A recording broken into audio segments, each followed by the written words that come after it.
Hi, Shane here. You're watching Sam for God, and this is Mark. Check her out.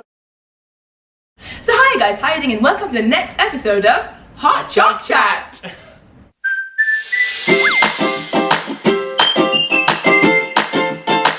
So I am joined today by the lovely Anthony. Hi. On this very rare occasion because we don't live in the same country at the moment. And I thought that would be very appropriate to actually talk about living abroad in this August episode of Hot CHOC Chat, because he's definitely experienced living abroad. I'm currently technically living abroad. You've lived in many countries. I know. So. And I thought that might be just an interesting topic, because why not? You know, it's the many challenges that comes with it, the many great things that comes with it. Sorry about the noise outside. We've got a cake in front of us. It was my birthday party last night. It's the hangover, like not without the drink. Well, exactly. Like, you know? We didn't drink. We still have a hangover day the next day. Cuddling in. Yeah, the chill day with hot chocolate. Chilled. I've got Chippendale here chilling. You've got Olaf, you know, very appropriate considering. I mean, you know, he's not melting. He's fine. Some people are worth melting for, though, Anthony, aren't they? That is cute. Thank you. Okay. So, where we're gonna start? That's the first question. Where we start? Did you ever think? Let's start with when was the first time you did move away? It was China, wasn't it? Yeah. So yeah. For anyone who doesn't know, I live in China. Mm-hmm. And I've lived on and off in China for about 4 years. But I've done. So I started in 2014, and I'm. And I knew you back then as well. Yeah, of course. Yeah. So we've known each other quite well, haven't we? Mm. So I basically came out of uni, and I just was like, actually, it started with I thought I want to travel for a bit. I thought I'll maybe do 2 weeks in Africa. Oh, and I didn't know that. Yeah. I thought I'll do 2 weeks in Africa, and then I was just searching online, and it came up Teach English in China. And it was like, oh, China seems like a really interesting country. I think because it's not an obvious one that I don't know any of my friends who have been there. I do now, but at the time I definitely didn't know anyone who'd been there. Yeah, it's not like kind of like Spain or somewhere close by. Like, I'm going to go. It's just so out there. It's so out there, and it just seemed to be something really intriguing about it. And then I went and lived in Beijing for a year, and I taught English. And that company that I actually went through, I ended up working for now. And so I came back to the UK for a bit, and I was working with that company doing like university lectures, and I was doing like recruitment and just any sort of jobs and videos. I remember. Yeah, I've got loads of videos on my China life. Because you vlogged that first year as well, didn't you? Yes, I vlogged most of it. I think one of your videos maybe got very popular, kind of moving to China. Was that from that year? Yes, I've got a video called "An Average Days of Life as a Foreign Teacher Teaching English in China," and that video is one that I get recognised from a lot, and I look about 12 years old in it. So that became, because of that, I got my name known quite well in the whole foreign teacher China and the YouTube sort of community in the China foreign teacher area. And then because I was working so much even in the UK with China, 2 years later I decided to go back, because it was like I've spent all my life in the UK for 2 years talking about it and recruiting. I thought I just need to do it again. I missed out doing it again, so I now live in Shanghai. So I've lived there for 1 year now, and then I'm going into my second year living there. You're going to be in Shanghai again? Yeah, so basically 2 years altogether I've lived in China non-stop, but then I've had 2 years sort of back home talking about China. Which is so you say it. So that's amazing. So obviously I have also lived in different countries, but in a much different way to you. For me, it's never really been much of a choice of me. It's more been like, oh, my parents have moved about, and I have moved because of them. I was born in Switzerland, moved to Iran, then moved to Austria, then moved to England. It's not been like me looking up online like, oh, where can I go? I'd like to travel, which I think is so exciting, because you have that, and I think you always loved traveling anyway, because even before that, like, you used to. So you think it was your love of travel that kind of brought you into this. But it's a big decision. Well, I don't understand. I mean, I do understand, because I also have lived abroad, but I don't know if I mean, maybe one day I could do it, I just haven't done it yet, is the fact that you kind of go there, you see this country randomly, you've never been to China at that point, and you were like, yeah, I'm okay to just try it out. Somewhere so far away, for a year, let's just go for it. What do you think, like, made you kind of just, is that just in your personality that you just feel very relaxed about these things? Or I mean, it's quite a brave thing to do, I think. Actually, to be fair, being here is quite an interesting thing in London, because we're talking about like how the sort of interest of travel comes about, is the fact that with me and you love of theatre. With me coming from Newcastle, and I live, that's my home, Newcastle. Of course, I always used to travel to London to see the shows, and used to do that train journey quite often, like on long weekends. And I used to love that train journey, and it used to bring me into London, to a bigger city, to this excitement and joy, and then to come back, and then to, you know, and therefore that, I think that's where my travel sparked was from visiting London. And then so interesting. and then so therefore to then take the next step of just being like, I want to go somewhere new. I definitely knew I loved cities because of that. I think the big sort of cities, city life, and then it was the next step of I'm gonna go by myself and live in a totally different place, and a big city like Beijing. Because I like the idea of a capital city, so that's why I chose Beijing originally. And what made you decide to go to Shanghai after the second time? Just because you wanted something different? Yeah, so Shanghai was, I wanted something different. I absolutely love Beijing, but as time went on, I actually had some friends in Shanghai, so it was a bit like, if I'm going to do it, I'm going to do it now, where my friends are there, and Shanghai it was perfect. It was a big city, and also next to Disneyland. That's another conversation. And but also I think what's important to say is that visiting a city is totally different than living in a city. Because so you know, this is not about like just going over the doors, just like sorry, our door and the ghost coming inside, literally by. I mean, again, you know what all about, but like living there, you gain so much more than just sort of visiting there, because it becomes a part of you. You adapt to the culture, you adapt to their mannerisms, and we talked about, you know, being here. Even now, you got back from China, what, a few months ago now? About a week, and you still just kind of have that culture ingrained in your brain in a way. So therefore, I understand where people come from a lot, from when you get people from different cultures, because you learn so much about your culture and about their culture, and how actually we're all the same. This is exactly what I'm going to say. Like it's all kind of different but the same, and I think that's so beautiful. And I think that's one of the best things about traveling, and definitely living in a different country as well, because that's what I feel like I've gained as well from living in 4 different countries. Again, it wasn't my choice. I'm very lucky that that's just what's happened to me. But just being in different cultures, experiencing it. And I've been in cultures before where I found it very weird. Like when I was living in Austria, for instance, I went to an American school, and I was very much in the American mindset for 3 years because all my friends were American. And it was Christian Americans as well, which at first, I'm not a religious person, despite my name being Sam for God. That's another story. But I was very fascinated, for instance, by Christianity at first. Even though I grew up as a Muslim, I was like, oh my God, this is so exciting.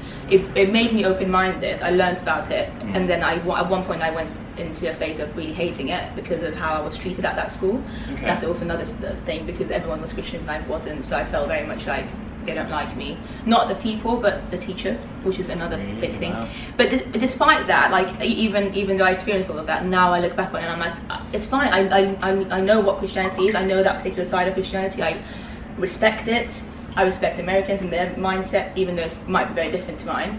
And in that school as well, for instance, it was a very international school for me, so there were people from all sorts of different countries there, which I'd never experienced. I remember one funny thing that I'm gonna I don't think it's even funny, it's just interesting that when I first went to that school, I immediately gravitated towards people that were that looked similar to me.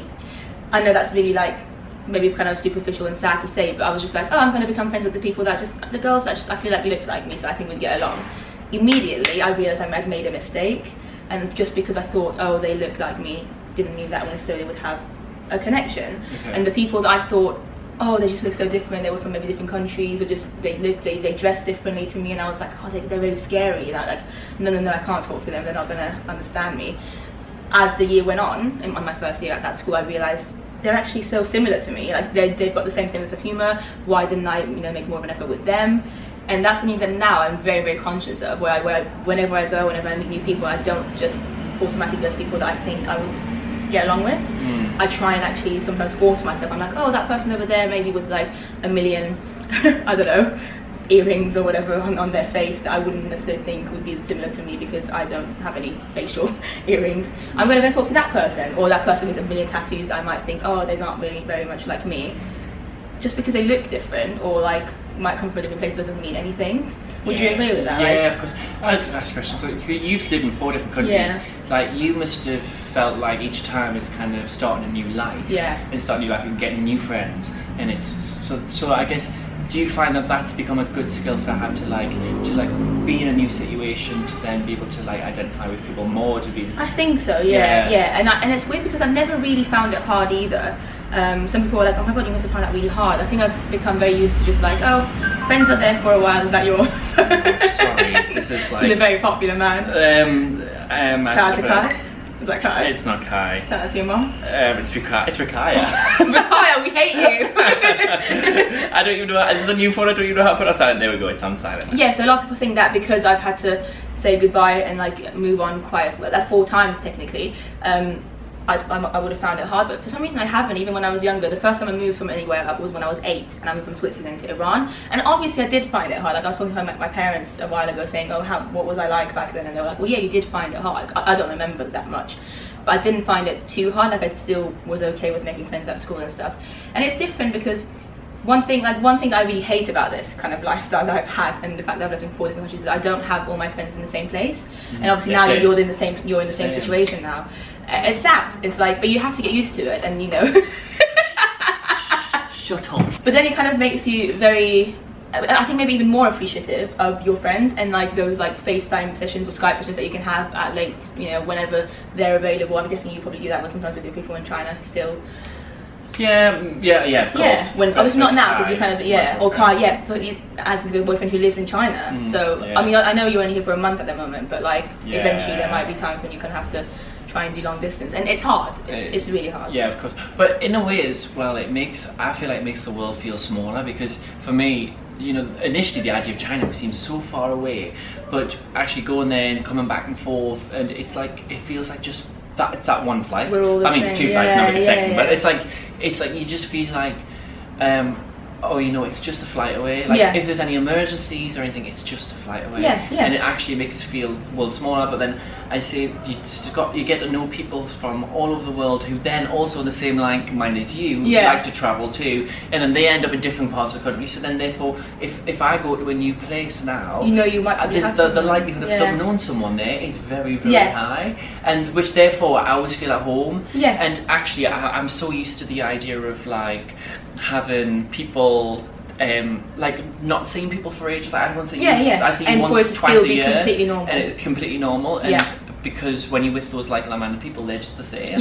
And I see people who have never gone away, and they're going to go away for the first time, and they're getting really upset and stuff. And I'm like, I'll see you like in 6 months. It's not that long. You know? Exactly. For you, it's like it's fine. Have the best time, and tell me the stories when you come back. You know, and I love that approach, and therefore like I feel like yes, okay, you do miss them, and you do, but you know that maybe like 6 months or a year or whatever is not that long of a time at the same time. So in about like how, you know, FaceTiming people and stuff as you get older, and even like some people I live at home in Newcastle, I don't see them for weeks, months as well. So it's because they've all got jobs and stuff. So it's incredible. This is what I said. The world just feels smaller, and it feels like you don't need it, and you become. I think you become a lot more secure in your friendships and relationships as well.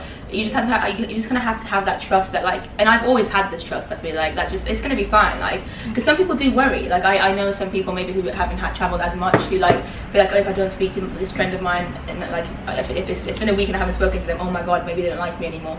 It's not like that. It's just life gets busy. People do their own thing, and you should always just be safe in the knowledge that your friends who are meant to be your friends will always be there. Like, and I mean, talking about that as well, we talk about that whole idea of like starting a new life and stuff. When you do go out there, you find that I always find this amazing bond, because you don't have your family out there in China, for example, that your friends become your family as well. And so therefore, you know, if you're in the right channels and you meet the right people, you like I always feel like it's a home away from home. You know. So it never feels. It just feels normal. I think that's the way to say it. Like as time goes on, I feel like living abroad, it's just normal. It's and I come back here and I feel normal as well.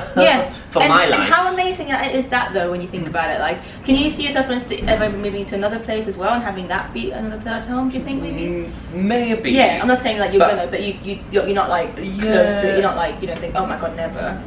No, I'm not close to the idea. But I mean, on the other flip side of the whole starting a new life, sometimes I'm a bit like, oh, I've started a new life, like for so China. many times, yeah. Like, you know, back home, I've had a new job for like every year for the past 4 years, you know, which a is different exciting, job. which is fair, but so not the norm. So as time goes on, as I think we're a bit more older, it's a bit more like, you know, in the next 5 years, I'll probably hopefully find something a bit more settle in. But you know, I think once you start traveling, it's amazing how it pulls you back. 100%. So for me, like London is right now. It's been 10 years that I've been in London. I moved to London in 2008. So as it stands, the UK/London is the place I've lived in the longest. Before this, it was Switzerland. I lived in Switzerland for 8 years, and I lived in Iran for 7 years, and Austria for 3 years now. Which is quite a variety. It is very different, especially in Iran. Yeah.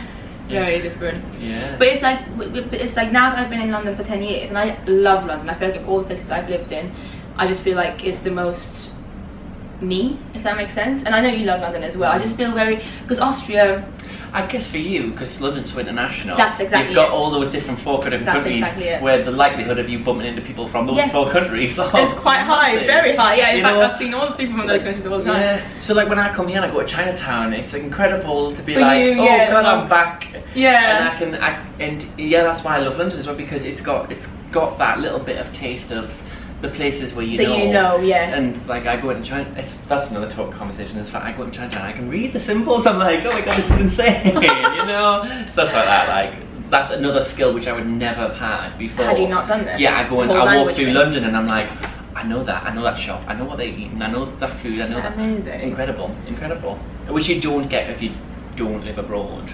Yeah. 100%. So speaking about the kind of knowing signs and stuff, before you went to China, did you know any Chinese? No.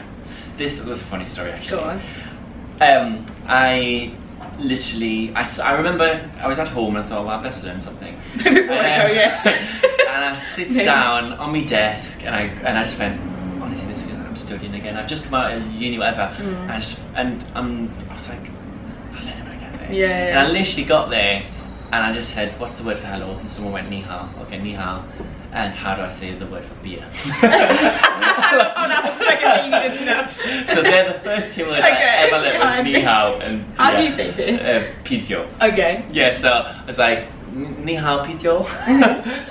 Because we'd all got there and we were all doing a summer camp and we'd all arrived and there was food and there was a bar, and obviously you get there, you want to celebrate it. Yeah. And the beer is really good. It's cheap and it's good. Yeah. And then, I mean, I sort of pick things up as you go along, because you end up in situations, and I quite like to tell this story quite often. This is how I think learning a language is so good in that country. I never thought of learning Chinese. Like, of all the language, it's quite difficult. Never thought of it.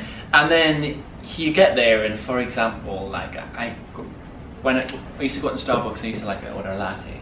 Okay. And I'd go in and I'd be like, oh, that one, you know, and I couldn't say anything, and then I was like, I must learn that. I must learn how to say a latte. Anyways, next time I go to Starbucks, I goes again. I'm like, oh, I didn't learn the word damn.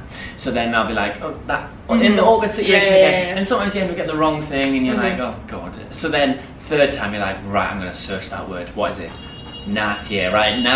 Okay, what are natie? And then you're like, there you go, get it. And you're like, and that's how you end up learning the language. It's just from those situations that you're in.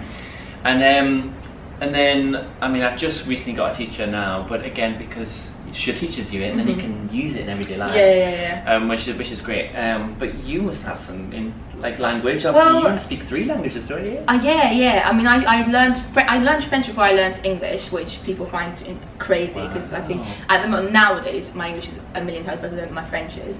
But because I was born in Switzerland, the kind of second language I had to learn, my mother tongue is Iranian/Persian/Farsi. They're all the same thing.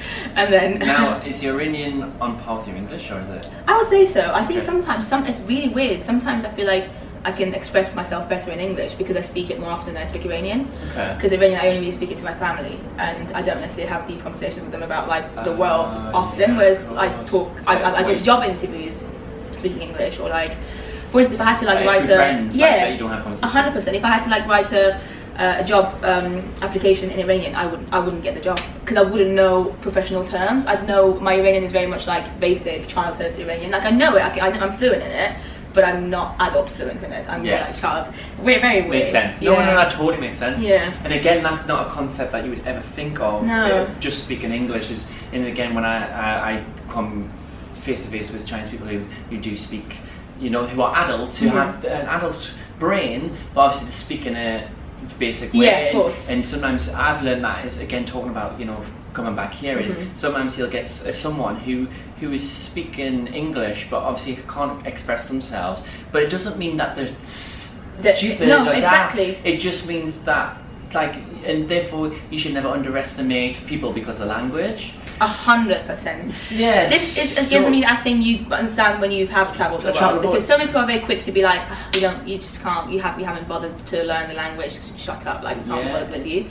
And I just don't think that's fair. Like you said, that's very rarely the actual case. Like, people might just have other reasons for not being able to express themselves exactly how they want to, and people try. I think that's the thing. I think it's one of my pet peeves is people that say like, oh, I can't believe someone's living in our country and they don't speak the language.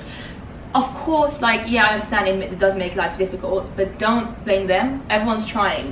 Nobody wants to live in a country and not speak the language. You just said it yourself, like, you didn't enjoy the fact that you can order a latte.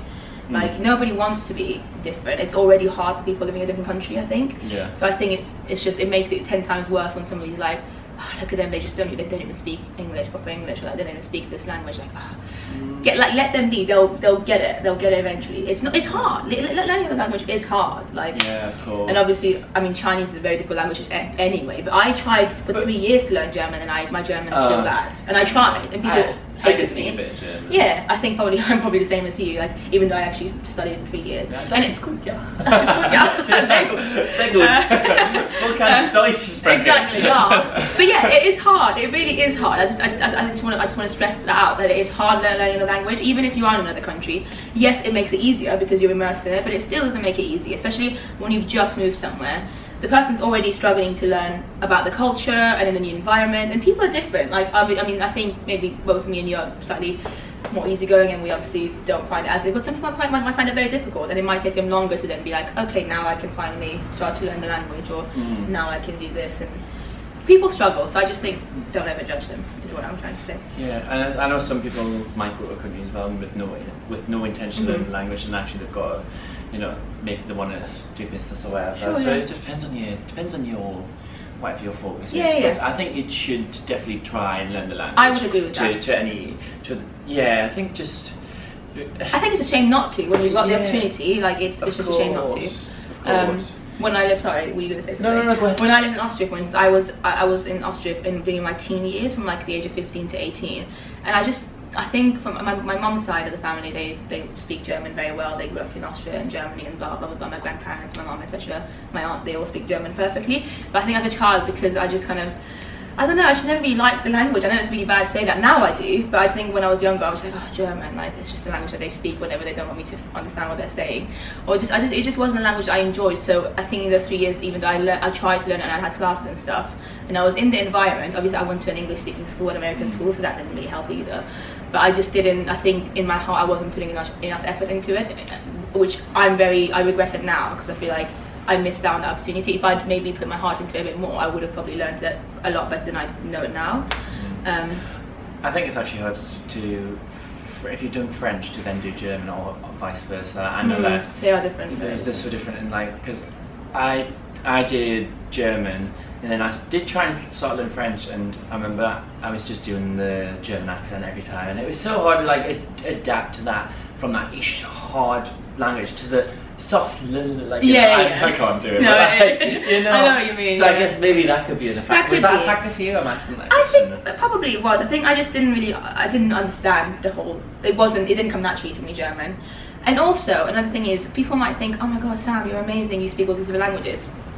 No, because I learned Iranian as my first language. That was the first language I learned. I learned French as a 2-year-old at school, so again, I didn't really put any effort into it. It was just a natural thing. And English, I literally just learned from watching TV a lot. So I haven't ever, like, I don't think it's impressive. When people are like, oh my God, wow, I'm like, please don't get excited. Like, I really haven't done anything hard. It's fine. I've just been lucky that I've just grown up with it. Whereas you learned Chinese as an adult, and I think that's a lot more difficult. It's really hard. Yeah. I mean, I get that as well. Sometimes what I can say is sort of similar basics, but you know, even just saying sort of simple words like hello and the people go, oh my god, it's amazing. And I'm like, well, I've only just said hello, how are you? You know, calm down, like and ni hao ma, like you chill ma, what, so stuff like that. And but in a way, that can be your advantage, especially coming back here. It's like you sort of say, "Oh, I can get by with the Chinese," and it opens the amount of job interviews I've gone for, and people are like, "You went to China, and oh, you can speak Chinese." Like, and I can't speak fluent Chinese. No. But even that little bit, even that kind of enough to be able to get by. The opportunities that come with that is insane. I agree, and that's something that my parents told me a lot when I was younger. They like really wanted me to learn this German thing as well, and obviously I do speak German, but not nearly enough. And it's true, and it is true, and it's not even just for work. Like obviously, the better side of it is the fact that you can get jobs and opportunities and stuff in that way, but also just like you said, making the world smaller for yourself. Just knowing that if you bump into a Chinese person, you can have that connection with that person. You've got that moment. Like when French people come to my work every now and again, I get so excited that somebody randomly start talking French to them, and they very rarely expect it as well, because I just don't look like somebody who would speak French, and they're always very like, oh my god, thank you. And my French obviously now isn't as good as it used to be because I haven't spoken it for so long, but I can still speak enough to be able to continue to like have a conversation, and it just makes my life better. It's so cute, and I think people appreciate it as well from that country. Like if you ever bump into a Chinese person in London and you start speaking Chinese to them, they love it, don't they? That's like, it's a bit of home for them as well. And it's like, because I've been in London many times, and I goes to China and I comes back, and obviously because I now know the language, I can hear it, and then I'm like, and it's like you see sort of a different side of London as well. You're like, oh goodness, there's so many people who've come from China, and then you understand, like when you go to China, you're like, oh, why did people come to London? And then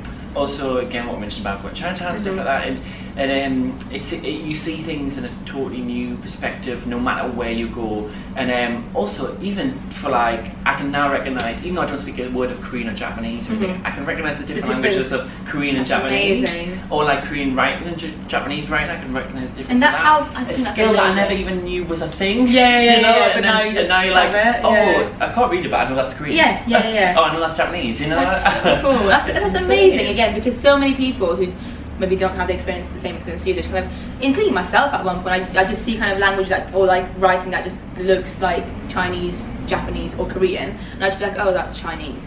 Or like the first one that might come to my mind, oh, that's Japanese, even though it's 100% not, it's probably something different. And it's just, I wasn't educated, you're not educated enough, and you're just, it's not good to, because the amount of people who do sort of just think Chinese, oh, he's Chinese, she's Chinese, and you're like, oh, that's Chinese. It's like, well, actually, no, there's Korean, there's Japanese, they're all different, and each country is so different. So different. And I think I didn't really, I never thought about it, to be fair, but when you get there and you sort of see, like, wow, I think I underestimated how different these countries are. And how weird it is that people just kind of stereotype all of them. As Asia, you know, it's stereotypical. I can imagine, because I've only ever been to China as a visitor, I've never lived there, but even Beijing and Shanghai, I think, are so different, let alone, like, Japan and China, and like you've been to South Korea as well, haven't you? I'm so jealous. I've done it all. I just think it's amazing to realise that as well. And like it's the same with me. Like obviously I lived in Iran for a while. I am half Iranian.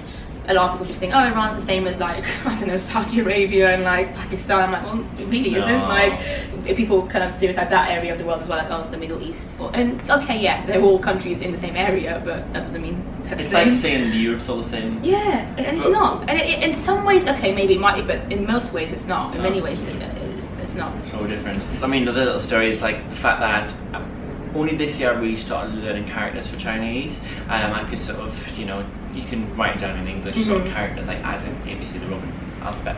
And then I learned the basic characters. And, oh my god, I literally would look up and I was like, oh my god, I can read that, I can that. And it was like it was the closest I think I'll ever get to being blind and being able to see. Because it was just things actually make sense. It was like, or like you've just had laser eye surgery, it was I get insane. And I'm a little bit jealous of that, because that's something that obviously only comes with languages that have completely different alphabets, whereas like for instance German, French and English, they all use the same alphabet. Yeah, of course. That's so cool though. But I mean, this is another thing, is I don't Chinese it's not that scary of a language, because although yes you've got the characters, the grammar is a lot easier. Oh really? Like French, German grammar is really? Whereas Chinese is very simple, which is again another thing about language we're talking about. This could be a language. Leaving it and languages. You know how like in Chinese, it's very much I go shop. Like yesterday, I go shop. There's no INGs, there's no ERs. You know, so it's very, always kind of go. Yeah, they'll just like. I mean, there is and stuff like they'll use learn stuff, but the basic premises is very simple. And therefore, when you sometimes hear people speaking English, they'll say that same pattern. And but in Chinese, yeah, of course. But because that's so simple. But once you start getting the rhythm of characters, it actually helps because you can associate something to the word or something, and making it a bit easier. So at first you look at it and you go, well, it's hard, but it's just as hard as learning French or German. Fair enough. It's not just as easy. You have to be terrified initially. Yeah, I think taking that step, because I think I found it scary. I still find it scary because I'm like, oh, it's too many. Yeah, of course. So different. Yeah. But I think the hardest thing is the tones. So what you'll have like sure. Oh god. They'll mean different things. Okay. So then, like, I think, don't get me wrong, one definitely means I am, like one means 10, the number 10. And I think one means something to do with time, like and then sugar babes. Yeah, and I don't know if this is right, but I did hear someone say one also means shit. So you have to be careful you don't say the wrong thing, you know. yeah. Can I swear on you? Yeah, we'll go with that. Yeah, I think it's adult. It's adult thing. We'll go with that. So like this is another thing you could end up saying the totally wrong thing, which is but makes it all the fun. Yeah, exactly. Which is again an experiment of language, which is something that that's beautiful. Which is it's beautiful. It's a really beautiful thing. I think cool story. Just last one. Cool story. We're talking about opportunities of living abroad. Now, the things that I've been able to do are I recorded for TripAdvisor once. Did you? I didn't know that. Yeah. And I recorded for the Samsung Watch once, like for the voice recognition, and it was great because it was because Geordies have always struggled with the voice recognition. So, oh my goodness, I went all in on it. Right, bear in mind the Samsung Watch never came. I don't think it ever came out. Okay. But I was just doing the Geordie accent going because that had loads of English. And I was like, what was it? Take a photo. Oh. Like I was going, take a photo.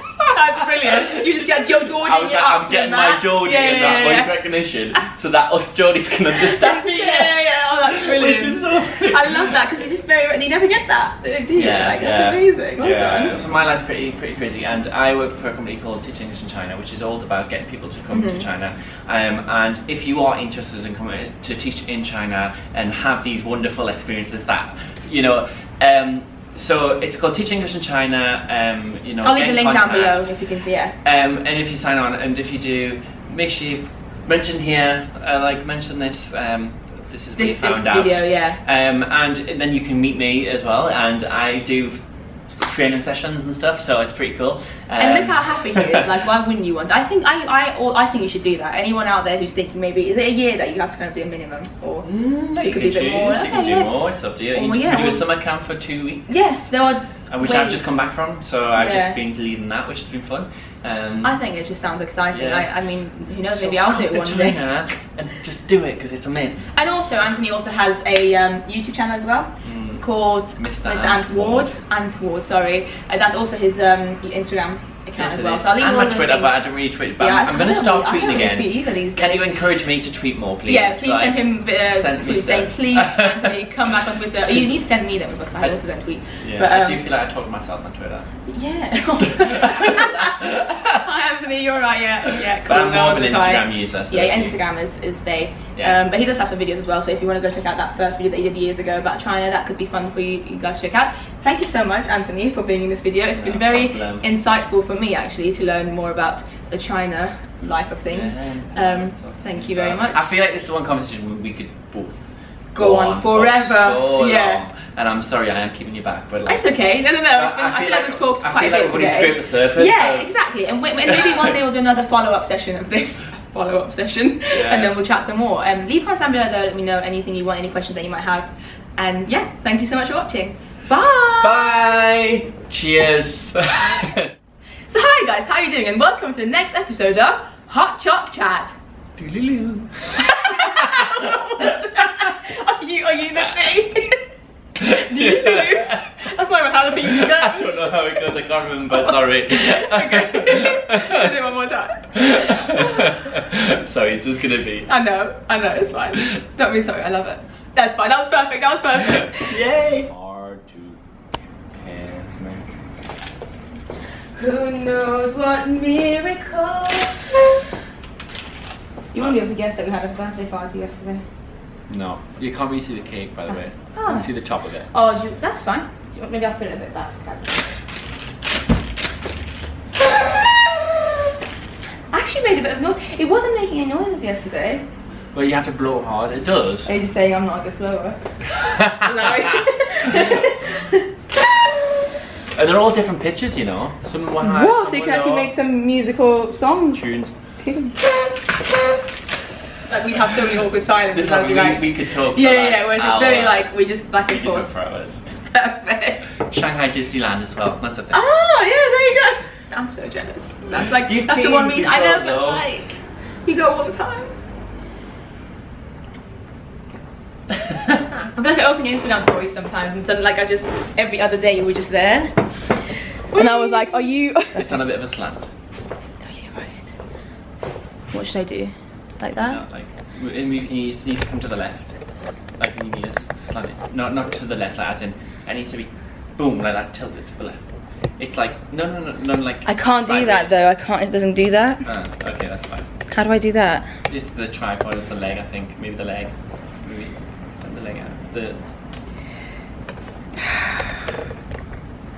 That's even worse, isn't it? Do you want to come make it work? Thank you. I've sold cold here. This hit that. Oh shit. Is it okay? No, you need to come. Can you put it down a little bit? Yeah, I think so. That's better. Yeah, leave it there.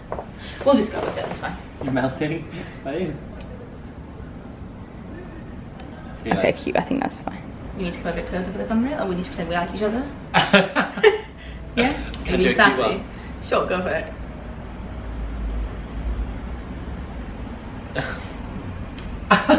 We're done. Love it. We're August, so that means the 6th month, 7th month, 8th month. Okay. Well, what about your friend though? What's she doing next month or this month? I've already done it with her and it's meant to be for July, I just haven't put it up yet. I'm terrible. I'll put it up in the next couple of days. Okay, cool.